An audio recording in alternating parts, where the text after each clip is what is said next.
नमोऽस्तुते व्यासविशालबुद्धे फुल्लारविन्दायतपत्रनेत्र येन त्वया भारततैलपूर्णः प्रज्वालितो ज्ञानमयः प्रदीपः। नारायणं नमस्कृत्य नरं चैव नरोत्तमं देवीं सरस्वतीं व्यासं ततो जयमुदीरयेत्। ॐ श्री परमात्मने नमः।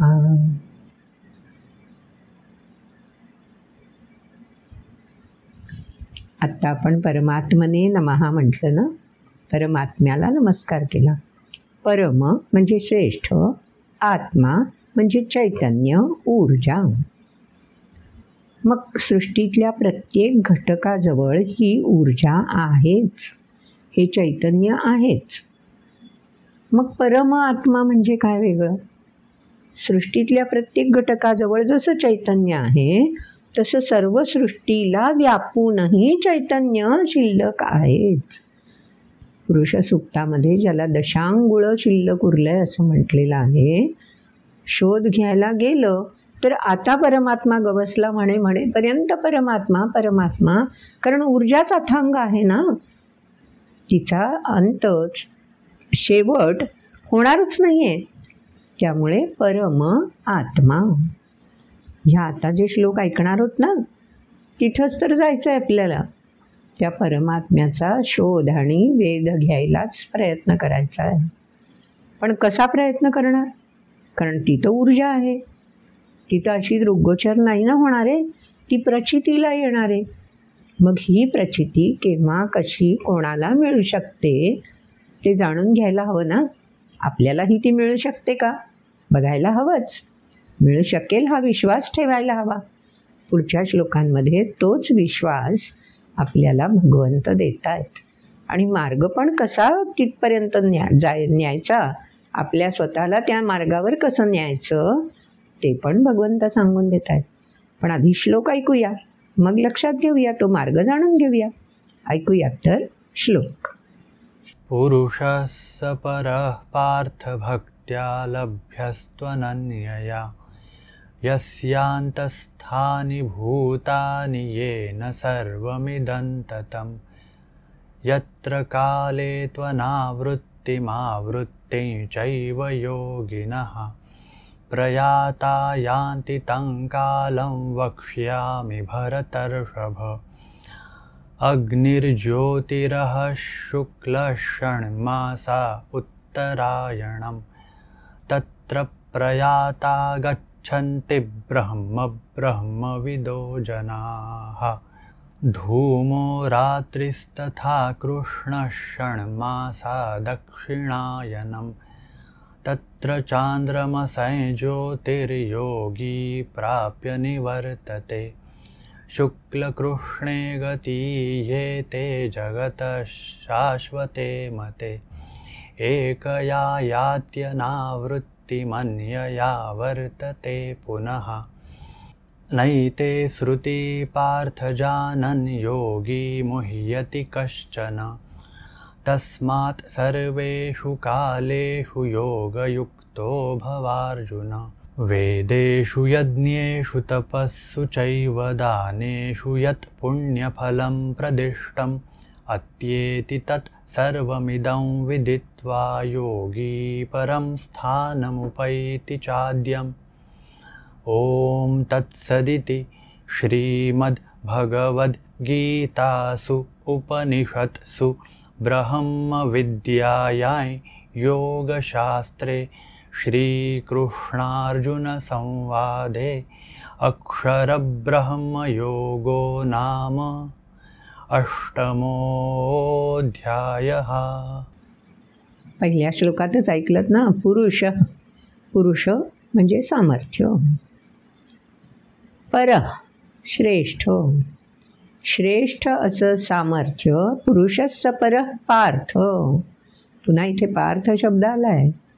पार्थ म्हणजे पराक्रमी, सामर्थ्यवान, त्या प्रत्येक व्यक्तीला लभ्य अनन्यया। पुरुषस्य पर पार्थ भक्त्या लभ्यस्त्वनन्यया, अनन्यया भक्त्या तू लभ्य। जरी तो अव्यक्त असला, चैतन्य रूपात असला, प्रचंड सामर्थ्यवान असला, तरीही अनन्य भक्तीने गवसू शकतो। अनन्य भक्ती म्हणजे काय? विचलित न होणाऱ्या स्पंदनांची तल्लीनता, तेच संचित, त्याला म्हणायचं अनन्य भक्ती। आणि भक्तीचे 4 टप्पे आपण लक्षात घेतलेले आहेत, आठवत असतीलच। पहिला टप्पा, आधी विश्वास हवा, असं काही आहे आणि तिथपर्यंत मला पोचता येतं, ह्याच्यावर पहिल्यांदा विश्वास हवा। जे ऐकतोय, जे सांगितलंय, जे कानावर येतंय, कशावरून ते खरं आहे असं म्हणून जर आपण पायाच डळमळीत ठेवला तर उंच इमारत उभी राहीलच कशी? त्यामुळे पाया दृढ हवा ना, म्हणून सुरुवातीला विश्वास असणं गरजेचं आहे। मग तो विश्वास अविश्वासाकडे जाऊ नये म्हणून त्याला श्रद्धेच्या दिशेने घेऊन जायचं। मग ती श्रद्धासुद्धा डोळसच असायला हवी, विवेकाशी जोडलेली असायला हवी, म्हणून मग तिला निष्ठेमध्ये परावर्तित करायचं। आणि मग ही निष्ठा स्थायी व्हावी, स्थिर व्हावी, अनन्य व्हावी, म्हणजे मग प्रत्ययाला येते, आचरणातून प्रतिबिंबित होते ती भक्ती। सगळ्या संतांची उदाहरणं आहेतच ना। संत कशाला हवेत? तल्लीनतेने काम करणारे सगळे, अगदी तुम्ही आम्ही सुद्धा या अनन्य भक्तीचा प्रत्यय घेऊ शकतो। ही तादात्म्यता, तल्लीनता, लीनता अनुभवू शकतो। तेव्हा भक्ती अनुभवायची आणि मग तिची प्रचिती आचरणातून प्रतिबिंबित करायची, जशी शबरीने प्रतिबिंबित केली। म्हणून या श्लोकात सांगून दिलं, अनन्यया भक्त्या लभ्या, प्राप्त होऊ शकतो कोण? सहा परपुरुषः, श्रेष्ठ असा सामर्थ्य, त्याची प्रचिती प्राप्त होऊ शकते। पुढच्या ओळीत काय सांगून दिलं? हे सामर्थ्य आहे कुठे? प्रचिती मिळवायची आहे तर ते आहे कुठे? त्याचा शोध, त्याचा काही ठिकाणा। यस्य अंतस्थानी भूतानी, अरे बाहेर कुठे शोध घेऊच नकोस। कुठे शोधिशी रामेश्वरान, कुठे शोधिशी काशी, हृदयातील भगवंत राहिला, हृदयातून उपाशी। बाहेर नको रे शोधूस, तुझ्याच हृदयात फक्त डोकावून बघ। मनोहृदी निरुद्ध च आधीच्या व्हिडिओमध्ये ऐकलंय पण बघा, इथे सांगून दिलं यस्य म्हणजे ती प्रचिती, अंतस्थानी आपल्यालाच मिळवता येते। बघा कसं गुपित आहे, कसं रहस्य आहे, कसा खजिना आहे। बाहेरच्या कोणी शोधायचा प्रयत्न केला नाही गवसणार, आपण दुसऱ्याला सांगू नाही शकणार। कुठे आहे? काय म्हणू शकतो आपण? शोध अंतर्मनाचा, ज्याचा त्यांनी घ्यायचा। यस्य अंतस्थानी भूतानी, प्राणीमात्रांमध्येच हा आहे।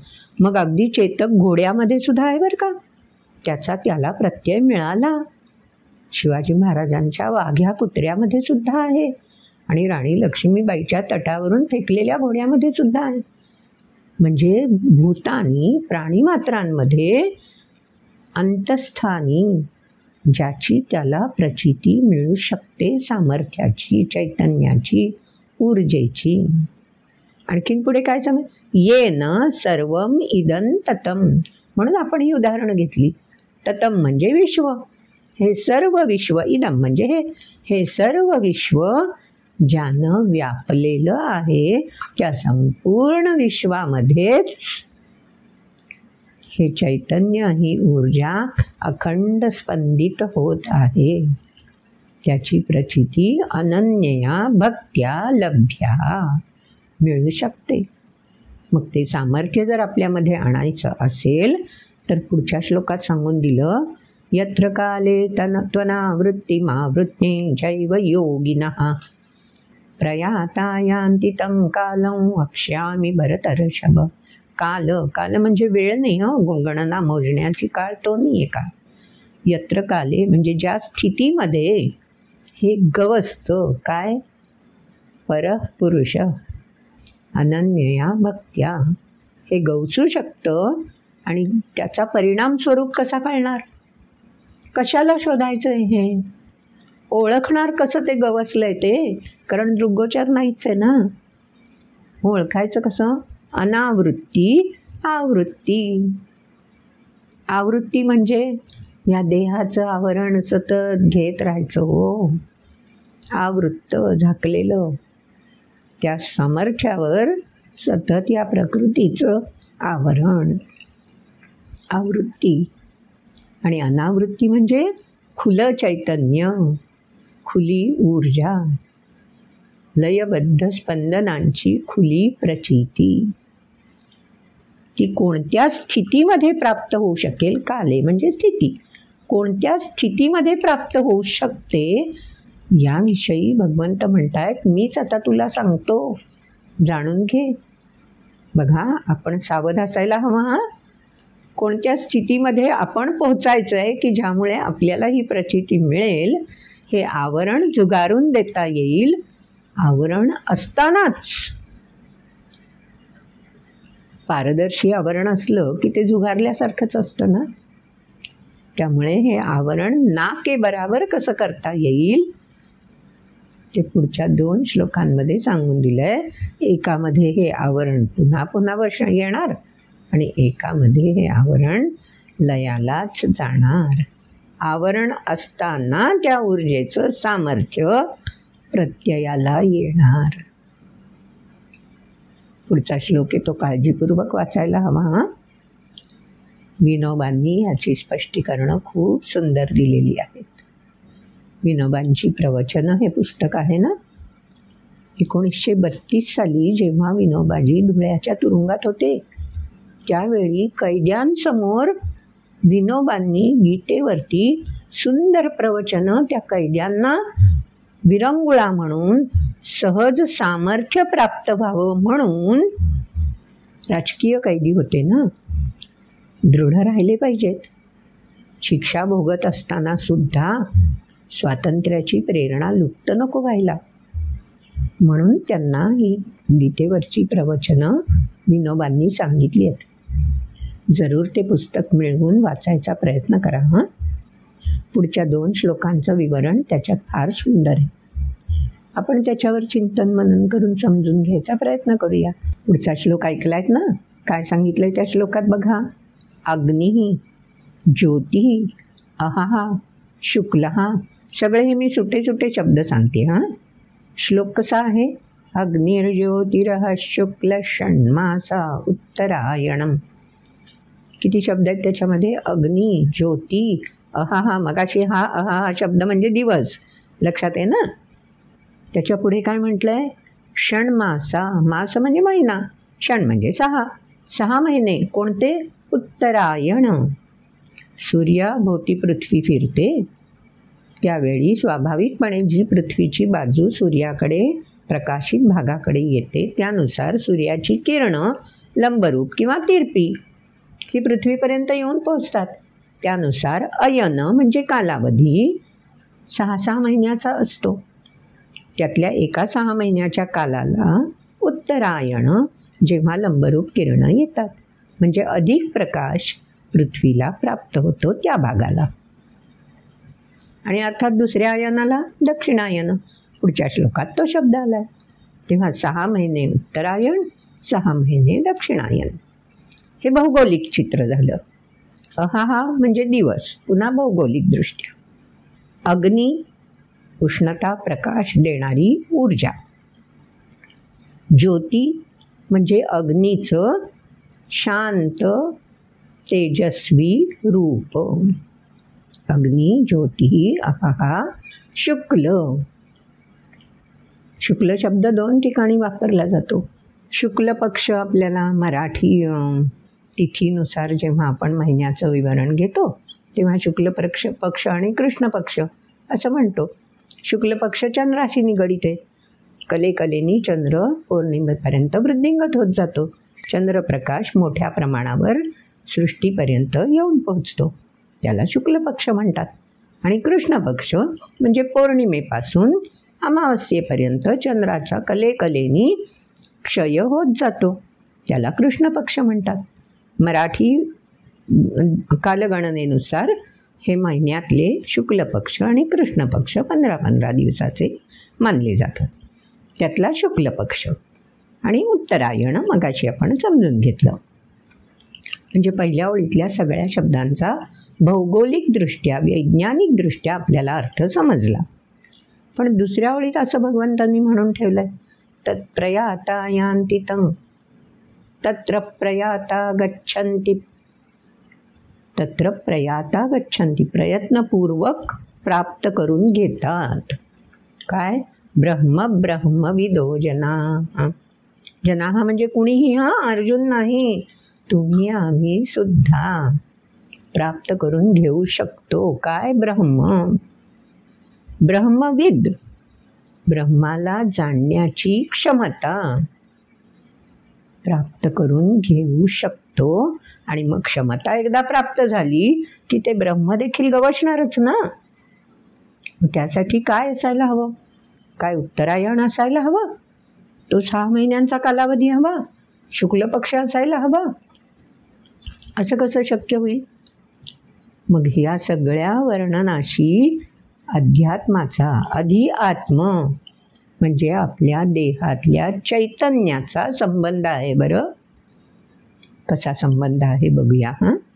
उत्तरायण म्हणजे आपल्यातलं चैतन्य, आपल्यातली ऊर्जा सर्वात जास्त क्षमतेने आपल्या शरीरातल्या प्रत्येक पेशीपर्यंत पोचलेली असायला हवी.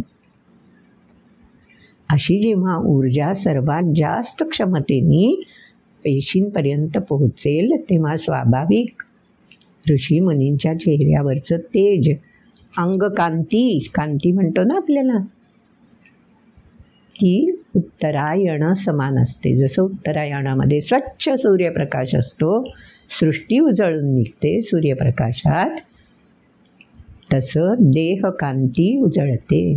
कारण सूर्याप्रमाणे 5व्या अध्यायात लक्षात घेतलं आपण, तेषामादित्यवज् ज्ञानं प्रकाशयति तत्परम्. आदित्यवज् ज्ञानम, एकदा ती जाणीव ब्रह्मविद, जाणीव अंगपांगामध्ये मुरली ना की आपोआप ती कांती, ते तेज देहाद्वारे प्रकाशित होतं. ती स्थिती यायला हवी. आणि शुक्ल म्हणजे एकदम ती स्थिती कशी येईल? एकदम थोडंच कांतिमान होणारे व्यक्ती, म्हणजे देह असतानाची ही सगळी स्थिती आहे. मरणाच्या वेळची नाही, मृत्यूनंतरची तर मुळीच नाही आहे. देहधारी व्यक्तीच्या बाबतीत अशी तेजायमान कांती एकदम कशी प्राप्त होईल? म्हणून शुक्ल शब्द आलाय. क्षण क्षण काल इकट्ठा करके लंबा युग बन जाता है, असं हिंदीमध्ये म्हटलं जातं. तसं कलेकलेनी हा चंद्र प्रकाशमानता त्याची वाढत जाते ना.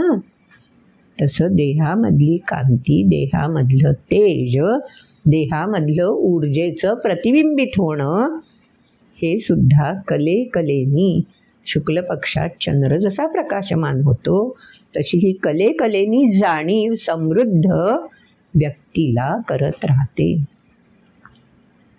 कसा संबंध जोडलाय बघा. कारण निसर्ग आपल्याला दृग्गोचर आहे, बाह्य चर्मचक्षूंना दिसतोय. आणि ही स्थिती जी आहे ती अनुभवाची आहे, प्रचितीची आहे, ती जाणीवेमध्ये रुजणार आहे. म्हणून बाह्य स्थिती अंतस्थितीशी कसा मेळ राखते ते भगवंतांनी सांगून दिलंय. मग बाहेर उत्तरायण असू दे नाही तर नसू दे, पण उत्तरायणात ज्याप्रमाणे सृष्टीची स्थिती असते ती तर आपण वर्षानुवर्ष चर्मचक्षूंनी अनुभवतो. मग ती स्थिती अंतर्गत शरीर अंतस्थानी आहे ना, मग ती अंतर्गत देहामध्ये प्रचितीला यायला हवी.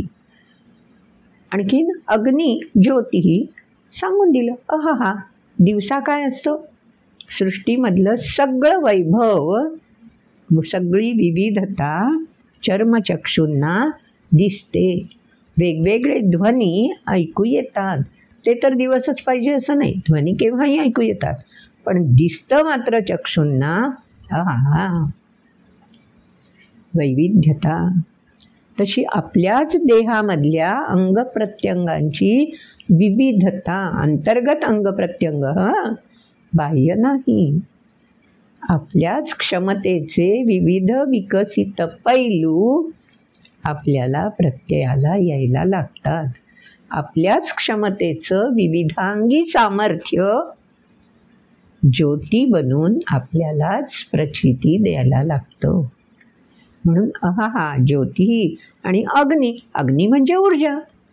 मग ती ऊर्जासुद्धा अशी काही तेजायमान होते, प्रचितीला येते की व्यक्ती अखंड कार्यमग्न राहू शकते.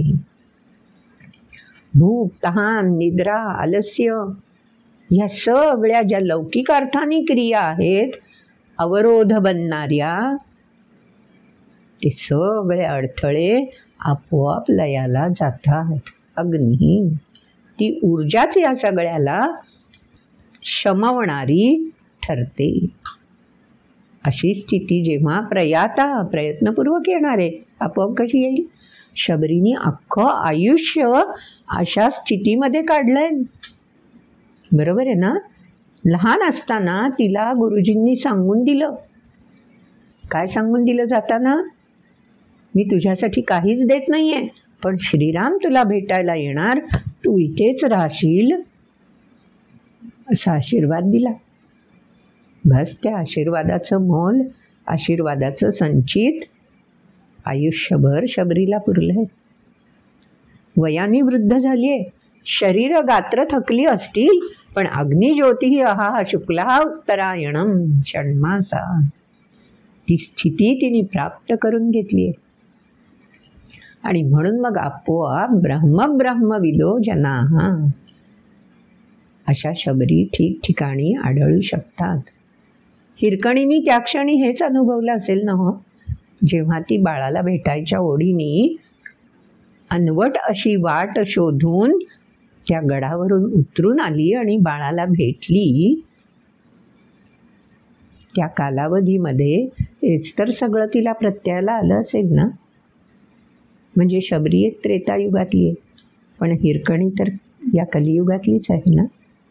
अशा कितीतरी हिरकणी आजही आपल्याला भेटतात.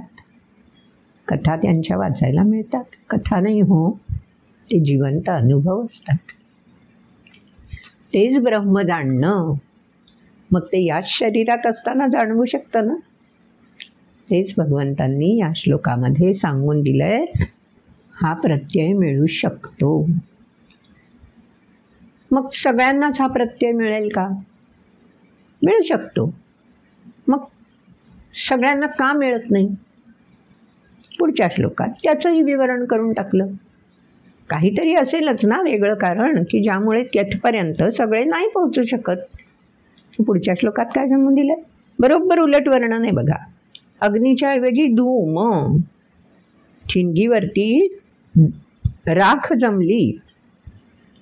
अग्नी ज्या ठिकाणी प्रज्वलित केलेला आहे तो धुरानी वेढला गेला की अग्नीचं अस्तित्व नाही ना जाणवत. अग्नीचं तेज मंदावतं ना, म्हणून त्याला म्हटलंय धूम. हा म्हणजे दिवसा सगळं चर्मचक्षूंना दिसतं, दृग्गोचर असतं. रात्री जवळपासची वस्तू सुद्धा नाही दृग्गोचर होत, म्हणून धूमो रात्री. तथा कृष्ण, वरती शुक्ल पाहिला, आता कृष्ण कलेकलेनी क्षय होत जाणार. म्हणजे जे सामर्थ्य जन्म होताना किंवा काही कालावधीपुरतं आपल्याला प्रत्ययाला येतं, ते सातत्याने तसंच राहत नाही, विकसित होत राहत नाही. ती ऊर्जा पुन्हा झाकोळली जाते. धूम आणि रात्र, रात्र म्हणजे अज्ञान. अज्ञानामुळे, अज्ञान कशामुळे येतो? मोह, लालसा, आसक्ती, क्रोध, कामना, हे सगळे वेढून बसायला लागले की धूम आला, रात्री आली, मग कृष्ण आला. मग जी क्षणिक प्रचिती मिळालेली आहे ती सुद्धा दक्षिणायन हळूहळू लयाला लागते. शरीरातली ऊर्जा बाळाने जेव्हा पहिल्यांदा श्वास घेतलेला असतो तेव्हा त्याला ती प्रचिती मिळालेली असते, पण ती प्रचिती हळूहळू हळूहळू अधिक तेजायमान होण्याऐवजी झाकोळली जायला लागते. जसं बाह्यसृष्टीतली प्रलोभनं सर्व द्वारांनी प्रवेश करायला लागतात. म्हणून या श्लोकात पुढे सांगून दिलं, तत्र चांद्रमसै ज्योतिर योगी प्राप्य. म्हणजे ध्यास बरोबर आहे, ध्यास त्याचा शोध घेण्याचाच आहे, सामर्थ्य आहे. पुरुषस्स परः पार्थ अनन्यया भक्त्या, ती पण दिशा बरोबर आहे, म्हणून तर योगी आहे. पण तरीसुद्धा असं वेढलं गेलं की काय घडणार? पुन्हा पुन्हा चंद्र जसा वृद्धिंगत पण होतो आणि लयाला पण जातो, तशी स्थिती अशा योगी म्हणजे ध्यास घेतलेल्या व्यक्तीला अनुभवावी लागते. तत्र चांद्रमसै सांगून दिलं त्या ओळीत. योगी प्राप्य, प्रत्ययाला येते, निवर्तते. व्यावहारिक जगामध्ये पुन्हा पुन्हा येरजाऱ्या कराव्या लागतात. म्हणजे एकामध्ये अनावृत्ती आणि एका स्थितीमध्ये आवृत्ती. म्हणजे या दोनच स्थिती आहेत मानवाच्या. म्हणजे व्यावहारिक दृष्ट्या व्यक्तीला येरझाऱ्यांमध्ये अडकून केव्हा पडावं लागणार? जेव्हा धूम, रात्री, कृष्ण, दक्षिणायन ही बाह्य स्थिती दृग्गोचर होईल.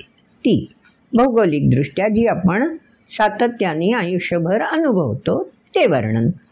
आणि अंतर्गतदृष्ट्या, कारण अंतस्थानी आहे ना, मग अंतर्गतदृष्ट्या असं ऊर्जेचं झाकोळलं जाणं कोणामुळे?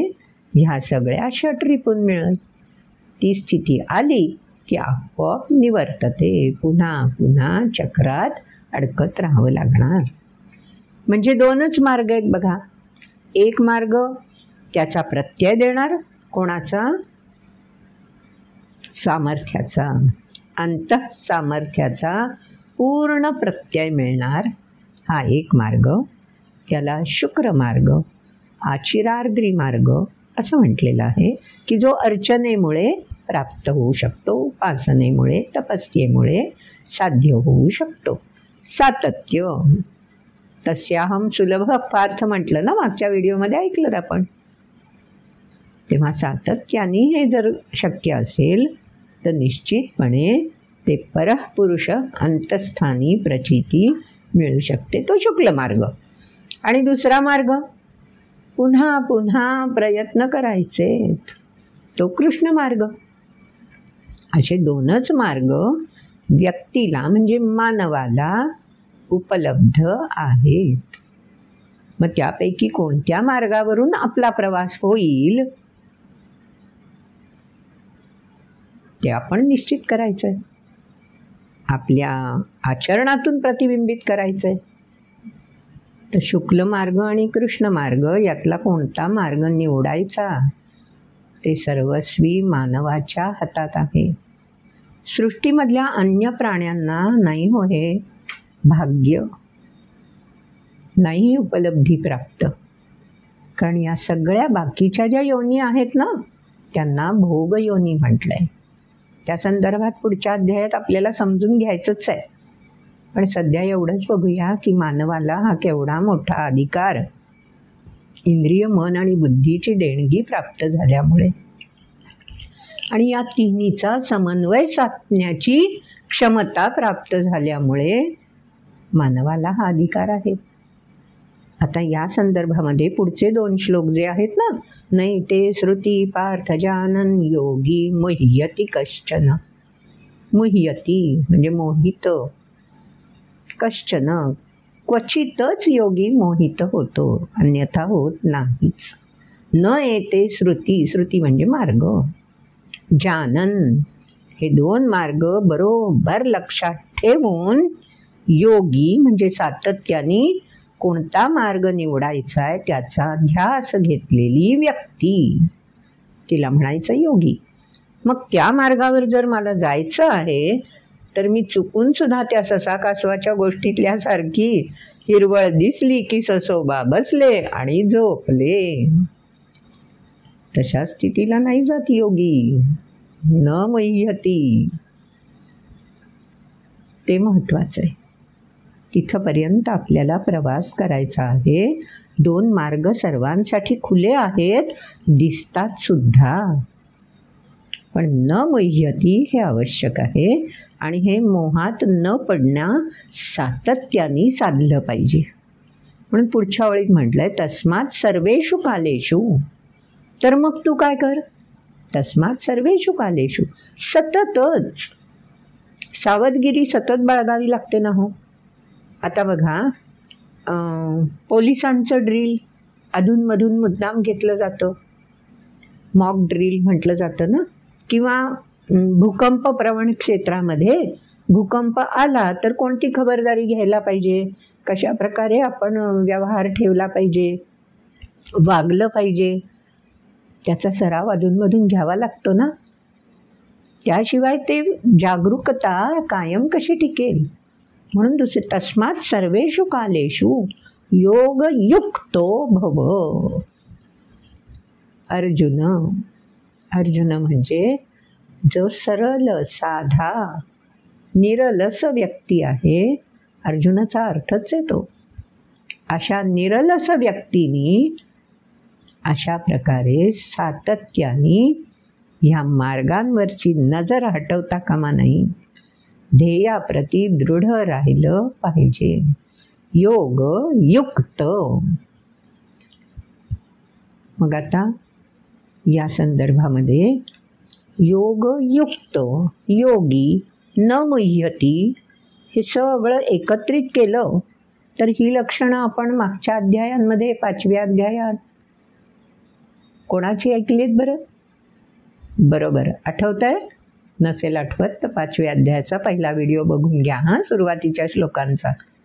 त्याच्यात योगी आणि त्याच्या जोडीला न मुह्यति, न द्वेष्टी, न कांक्षती अशी लक्षणं असणारी व्यक्ती म्हणजे संन्यासी.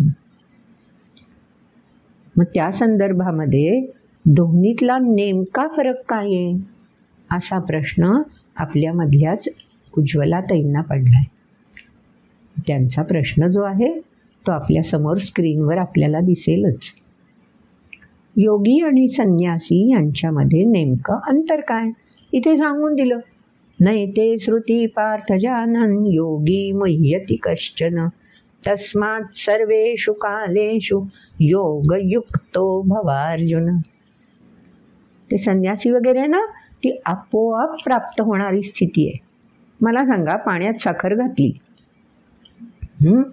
ढवळत नाही बसलो तरीसुद्धा काय होतं? हळूहळू वेग मंद असेल पण पाणी गोड होतंच ना. आपण तर काहीच नाही केलं, आपण फक्त चमचाभर साखर घातली पाण्यात आणि छून दिलं तसंच, तरीही आपोआप पाणी गोड होतं. कारण पाणी सर्वसमावेशक आहे, सगळं स्वीकारून घेतं. त्या साखरेचा स्वीकार पाणी करतं. योग युक्त, सातत्य हवं. न मुह्यती, मोहात न पडता सातत्य हवं. व्यक्तीच्या बाबतीत अशा प्रकारे सर्वसमावेशकता असणारच आहे. नवद्वारे सगळे विषय विकार प्रवेश करणारच आहेत. मग संन्यासी होणं किती कठीणच असणार ना. कारण संन्यासी झाली तरी ती मानवच आहे, नवद्वारा आहेतच हो. आणि हे विषय विकार त्या नवद्वारांमधून मनापर्यंत पोचणारच आहेत. मग थेट संन्यासी कठीण आहे ना. म्हणून मधली स्टेप कोणती? योगी. की करू दे ना त्यांना प्रवेश, येऊ दे ना तिथपर्यंत. मी जर अभ्यास करत असेन आणि घरामध्ये कोणी पाहुणे आले असतील, पण माझा दुपारी पेपर आहे, मला त्याचा अभ्यास पूर्ण करायचा आहे, थोडा काय राहिला आहे तो बघायचा आहे, तर मी त्या पाहुण्यांबरोबर बाकीच्या घरातल्यांच्या चाललेल्या गप्पांकडे लक्ष देणं योग्य ठरेल? म्हणजे जमेल की नाही तो भाग वेगळा. कोणाला जमेल? योगयुक्त. कोणाला नाही जमणार? जो योगयुक्त नाही.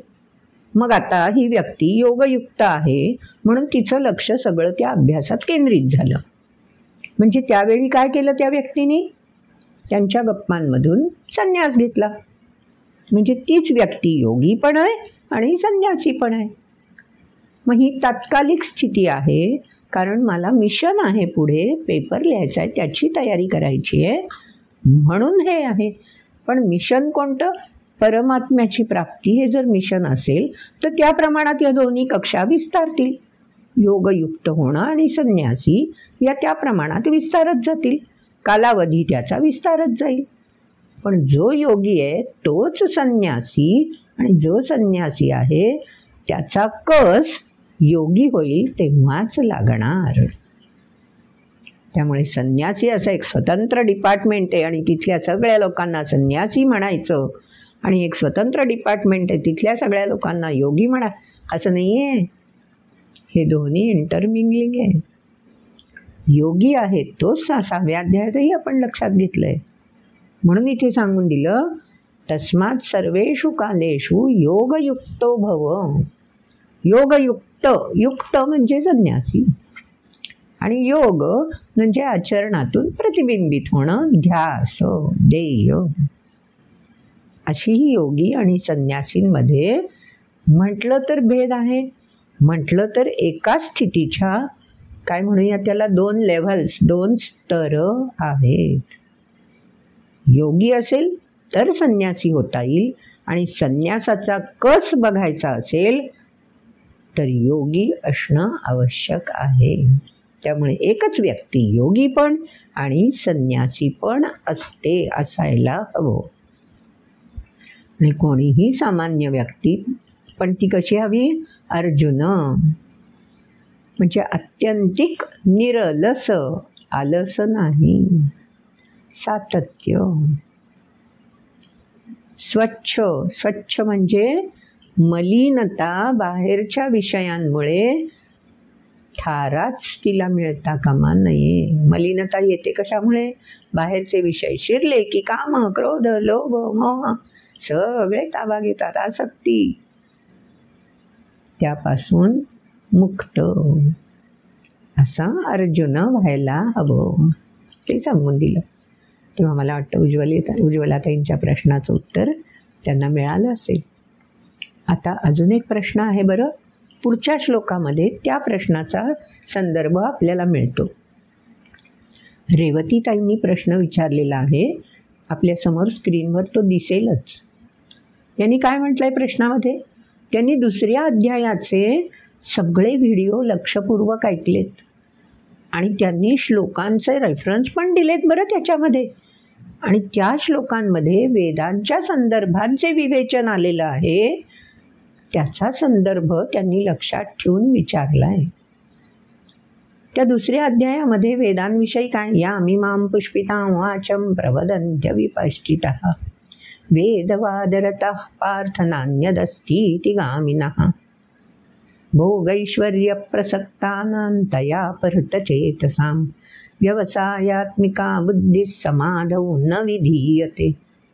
असे ते 2-3 श्लोक आहेत. आणि त्याच्यामध्ये वेदांचं वर्णन असं काही केलं आहे की जणू काही आपल्याला वाटावं, कशाला अभ्यासायचे वेद? वेदांमध्ये केवढी नकारात्मकता आहे. वेद आपल्याला योग्य मार्गापासून विचलित करणारे आहेत असं वाटू शकतं. असं रेवतीताईंना उमगलंय. 2ऱ्या अध्यायामधल्या त्या 3 श्लोकांमध्ये वेदांविषयी जे सांगितलंय ना वर्णन, त्यामध्ये बरोबर आहे. रेवतीताईंना जे मनात वाटतंय किंवा शंका येते त्याच्यात अगदीच तथ्य नाही आहे असं नाही आहे. पण गंमत बघा, जेव्हा अलौकिक अशी स्पंदनं, लयबद्ध स्पंदनं ऊर्जेच्या रूपाने, चैतन्याच्या रूपाने, क्षमतेच्या रूपाने माझ्यामध्ये सामावलेली आहेत याची प्रचिती एखाद्या व्यक्तीला येते, तेव्हा तुकोबांनी सुद्धा काय म्हटलं हो, ती प्रचिती तुकोबांनी पण घेतली. काय म्हटलं त्यांनी? आनंदाचे डोही आनंद तरंग. डोह आहे, खोली आहे हो, त्याला खूप थांग लागत नाही खोलीचा. तसं वेदांचं आहे. कारण वेदांमध्ये प्रणव, ओंकारालाच प्रणव म्हणतात ना, प्रणव प्रगतीपथावर नेणारं नाविन्य वेदांमध्ये सतत गवसत राहणारे. मग हे नाविन्य शोधायचं असेल तर माझी क्षमता मला वृद्धिंगत करायला हवी आहे ना. जेव्हा आम्ही सामान्य लोक वेदांचा विचार करायला लागतो त्यावेळी आपल्याला वरवर भुलवणारं वेदांमधलं जे आहे वर्णन तेच मोहवतं. वेदांमधल्या वेगवेगळ्या सूक्तांमध्ये, सूक्त म्हणजे स्तोत्र, विशिष्ट बांधणीमध्ये जेव्हा रुचा एकत्र येतात आणि स्तुतीपर काही अर्थ त्यातून ध्वनित होतो, त्या सूक्तांच्या शेवटी वर्णन केलेलं असतं. काय वर्णन केलेलं असतं? तुम्ही हे स्तोत्र, हे सूक्त इतका काळ जर का म्हटलं, पाठ केलं, सातत्याने चिंतन मननात ठेवलं तर तुम्हाला हे फलित प्राप्त होईल. काय चुकीचं सांगितलंय हो? वेदांमध्ये तुम्ही रुजू करा, फलित तयार होणारच आहे. काय रुजू करा ते सांगून दिलं आणि फलित स्वरूप काय प्राप्त होईल तेही सांगून दिलंय. आजही तत्वज्ञान तेच आहे ना. तुम्ही आम्ही बोललो, बघा किती साधं आहे फलित आणि कर्म. मी बोलले तर बोलताना काय होणार आहे? ध्वनिलहरी आपोआप अवकाशात पसरल्या जाणार आहेत. मी थांबवू शकते कारण ऑलरेडी मी बोलली आहे. म्हणजे त्या ध्वनिलहरी कंपनं दूरपर्यंत गेलेलीच आहेत. ती मी कंपनं पुन्हा आणू शकते? नाही ना. म्हणजे फलित झालंच की तयार. मी ज्या क्षणी बोलले, अक्षर उच्चारलं, त्या क्षणी लयबद्ध कंपनं जी आधी हवेमध्ये होती त्यांची लयबद्धता बदलली ना.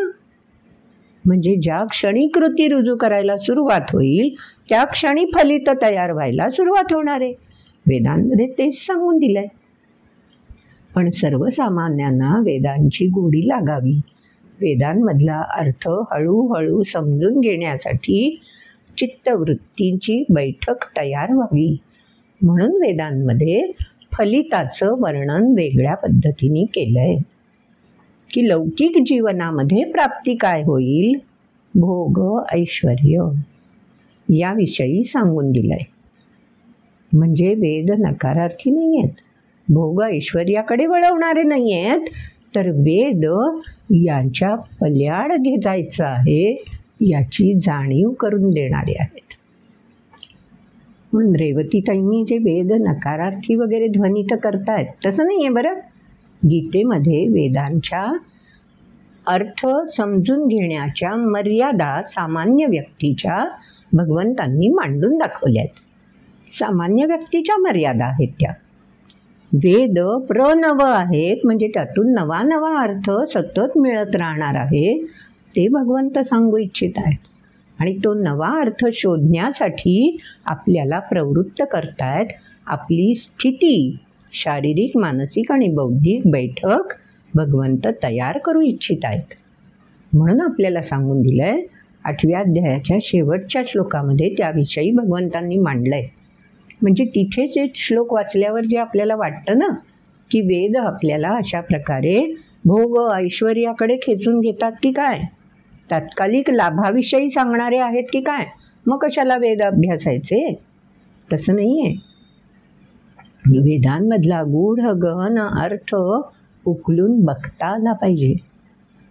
हे भोग ऐश्वर्य जे सामान्यांसाठी वर्णन त्याच्यामध्ये आलंय ते माध्यम आहे, ती संसाधनं आहेत.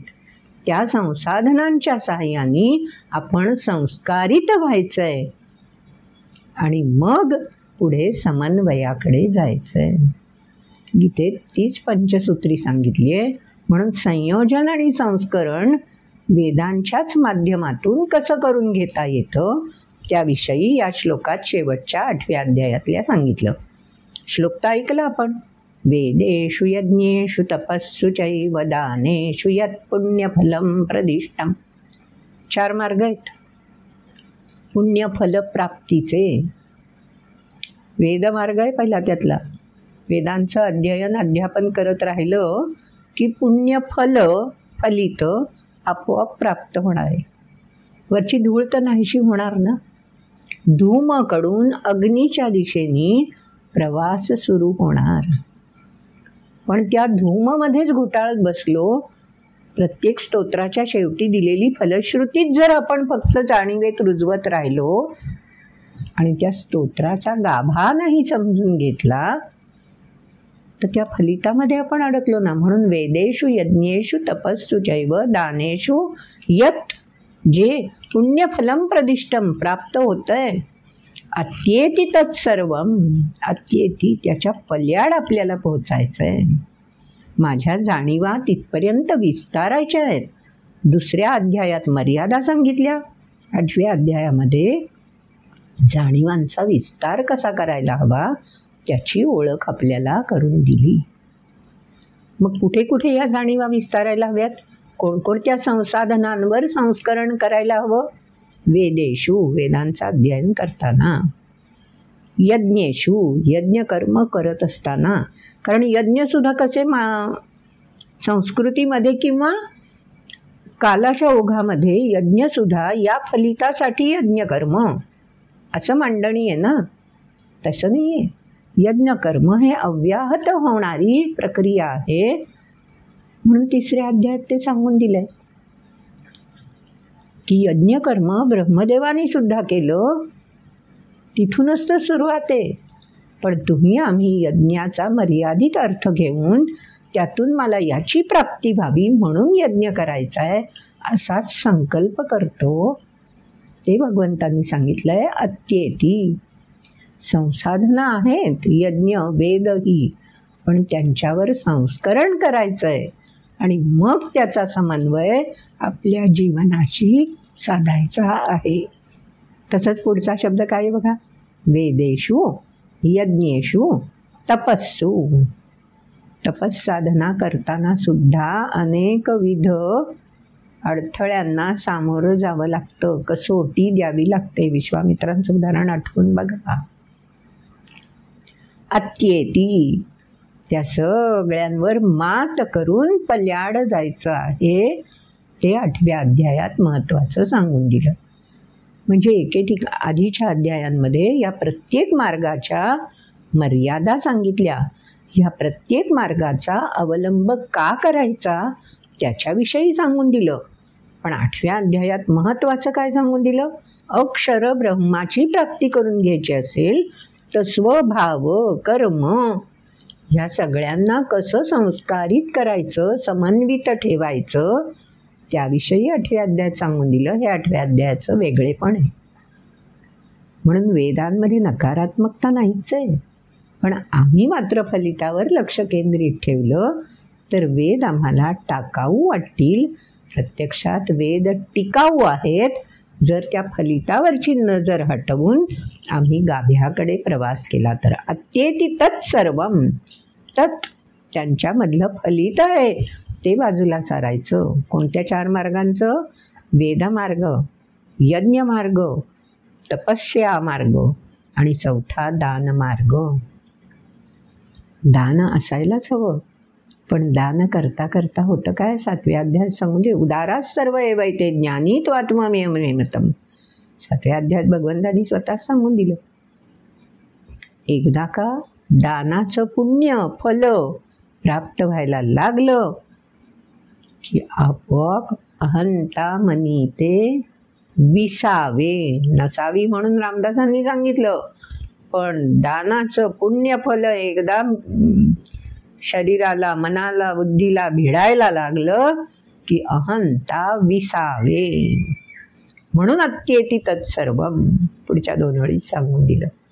त्याच्या पल्याड जायचं आहे, त्याच्यावर मात करायची आहे, म्हणजे मग ते पुण्यफल आपल्याला धूम रात्री या विळख्यामध्ये अडकवणार नाही. अत्येति तत्सर्वम विदित्वा. आपण पल्याड जायचं आहे हा ध्यास घेऊन, जाणीवेत दृढ करून जेव्हा व्यक्ती प्रवास सुरू करेल, योगी परम स्थानम उपैती च आद्यम. आद्यम म्हणजे जो उद्गाता आहे, जे परमचैतन्य आहे, ज्यानं ब्रह्मदेवाला रचनेची आज्ञा दिलेली आहे, त्या परमपर्यंत आद्यम, तिथपर्यंत आपला प्रवास, स्थान म्हणजे स्थिरता प्राप्त होऊ शकते. कोणाला? योगी किंवा संन्यासी वृत्ती स्थिरावली की. म्हणून संन्यासी ही कृती नाही आहे, संन्यासी ही वृत्ती आहे, ज्याला आपण संन्यस्त वृत्ती म्हणतो. आणि योगी ही स्थिती आहे, ती कृतीशी जोडलेली आहे. आचरणातून योगी प्रतिबिंबित होतो आणि संन्यासी वृत्तीतून सामोरा येतो.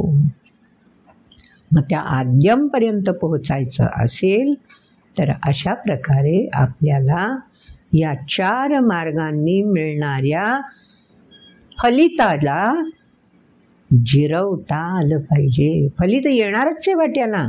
हे मार्ग आचरायचेच आहेत, कारण ह्या मार्गांवरूनच पुढे जाता जाता आपल्याला परमस्थान मिळणार आहे. पण ह्या मार्गावर जात असताना प्रलोभन म्हणून जे पुण्यफल येईल सामोरं, त्याला अत्येती, त्याला जिरवायचं आहे. कारण ओलांडून जाणार कसं हो? ओलांडून गेलो तर मला ते ओलांडता येतंय याची सुद्धा अहंता उत्पन्न होणार आहे. म्हणून ओलांडायचं नाही आहे, जिरवायचं आहे, म्हणजे संन्यस्त वृत्ती स्थिरावेल. काय सुंदर 8व्या अध्यायामध्ये असा गर्भित अर्थ सांगून भगवंतांनी आपल्याला जे लौकिक अर्थाने 4 मार्ग होते, जे परब्रह्माची जाणीव करून देतील असा समज होता, त्याविषयी खुलासेवार सांगून दिलं. अग्निर्ज्योती या मार्गाला जायचं असेल ना, तर या 4 मार्गांनी धूमोरात्रीकडे आपण वळू शकतो, कारण फलिताच्या मोहात अडकू शकतो. म्हणून ते दोन्ही मार्ग स्वच्छ वेगवेगळे कसे आहेत ते सांगितलं. दोन्ही एकत्रच शेवटी परब्रह्मापर्यंत कसे जातात ते सांगून दिलं. आणि सुरुवात करणारी एकच व्यक्ती आहे, म्हणून ती एक व्यक्ती, अंतही एकच, अंतिम स्थितीही एकच, मार्ग मात्र हे 2. काय स्वच्छ विवेचन भगवंतांनी 8व्या अध्यायात आपल्यासाठी करून ठेवलंय. अशी ही भगवद्गीता आहे. असा बारकाव्यानिशी आपल्याला गीता समजून घ्यायची. पुन्हा पुन्हा ऐकत राहू ना, त्याच्यावर चिंतन मनन करत राहू, तेव्हा हे सगळं आपल्याला उलगडायला लागेल. आणि प्रत्येक अध्याय असा स्वतंत्र नाही आहे हो, कंपार्टमेंट. कंपनीमध्ये सगळे सेक्शन्स किंवा विभाग एकमेकांशी जोडलेले असतात विभाग वेगवेगळे, कामं त्यांची वेगवेगळी, पण तरीही एका विभागाचं काम दुसऱ्या विभागाशी इन कंटिन्युएशनच चालू असतं ना. प्रोसेसिंग असायलाच हवं, त्याच्या पुढची पायरी असायलाच हवी. असं सगळं चक्र वलय वर्तुळाला जसा आरंभ कुठे कळत नाही, केंद्रबिंदू असतो, पण परिघाला कुठलाही आरंभ बिंदू माना, परिघ पूर्णत्वाची प्रचिती देतो. तसा 8वा अध्याय अक्षर ब्रह्म योग. अक्षर म्हणजे लयाला जाणारं, म्हणजे नाही, जे कधीही लयाला जात नाही, जे घटत नाही, जे झिजत नाही. दुसऱ्या अध्यायात वर्णन आहे ना. हे कशाचं वर्णन आहे बघा. नाही छिन्नंती शस्त्राणी, आठवून बघा श्लोक, नाही तर बघा तो व्हिडिओ पुन्हा. ते अक्षर ब्रह्म म्हणजे फक्त अंतस्थानी माझ्यातच आहे असं नाही, चराचरात आहे आणि चराचराला व्यापूनही त्याच्या पल्याड, ब्रह्मभुवनाच्याही पल्याड तिथपर्यंत प्रवास करायचा आहे, योग साधायचा आहे. असा हा 8वा अध्याय आता आपल्याला चरमस्थितीला घेऊन जाणार आहे पुढच्या अध्यायामध्ये. ठेवूया थोडी उत्सुकता ताणून, पुढच्या अध्यायात काय वेगळं सांगणार आहेत भगवान आपल्याला. कारण पुढचा अध्यायसुद्धा स्वतः भगवंतच विवेचन करायला सुरुवात करणार आहेत. अर्जुन इतका रंगून गेला हे सगळं ऐकण्यामध्ये की अर्जुनाला प्रश्न नाहीच आहेत. वास्तविक अर्जुनाचा चेहरा आणि देहबोली पाहूनच भगवंतांना हे उलगडलं असणार, कारण समोरासमोर बसलेत ना दोघं. त्यावेळेला बाकीचं सैन्य काय करत असेल? अहो, याच लहरींची प्रचिती घेत असणार. दूर कुठेतरी छान मंदिरातल्या घंटांचा आवाज येत असेल, दूर कुठेतरी एखादी गाज कानावर येत असेल, तर ते दृश्य दिसत नाही, पण त्या ध्वनिलहरी आपल्याला तल्लीन करून टाकतात ना. तसंच आहे हे. संपूर्ण सैन्य या लहरींनी वेढून राहिलेलं असणार आहे. काय भाग्यवान आहेत. म्हणून तर जेवढे म्हणून त्या कुरुक्षेत्रावर होते ते सगळे धर्मक्षेत्र, धर्माच्या स्थानी रुजू झाले. सुरुवातच मुळी तिथून आहे गीतेची. म्हणून अन्य गीता पण आहेत, पण या भगवद्गीतेचं हे वैशिष्ट्य आहे. एकाच वेळी 18 अक्षौहिणी सैन्याला अशा प्रकारे त्या लहरींच्या स्पंदनांचा क्षमतेचा, त्यातल्या चैतन्याचा प्रत्यय प्राप्त करून देणारी अशी ही भगवद्गीता आहे. जाणून घेत राहूया पुढे. आजचा व्हिडिओ याच ठिकाणी संपन्न करूया. आवडला असेल तर जरूर लाईक करा, आपल्या मित्रांपर्यंत आप्तांपर्यंत जरूर शेअर करा आणि कमेंट बॉक्समध्ये आपल्यालाही काही असे प्रश्न पडत असतील तर जरूर विचारा. त्या प्रश्नांचा मागोवा या व्हिडिओमध्ये, या कार्यक्रमांमध्ये आपण घेत राहणार आहोत. आपण जेव्हा प्रश्न विचारता ना, त्याचाच अर्थ असा असतो की आपण त्या विषयावर चिंतन मनन करीत आहात आणि तो आनंद, तो उत्साह आम्हाला निश्चितपणे प्रोत्साहित करणार आहे पुढचे व्हिडिओ अशाच दर्जाचे आपल्यापर्यंत देण्यासाठी. तेव्हा सबस्क्राईब अजून केलं नसेल तर जरूर सबस्क्राईब करा आणि बेल आयकॉन क्लिक केलात की आपल्याला पुढचा व्हिडिओ कधी येणार आहे त्याची उत्सुकता मनात ठेवायची गरज नाही. ते प्रत्यक्ष नोटिफिकेशनच आपल्याला मिळत राहील. भेटूया पुढच्या व्हिडिओमध्ये. नमस्कार.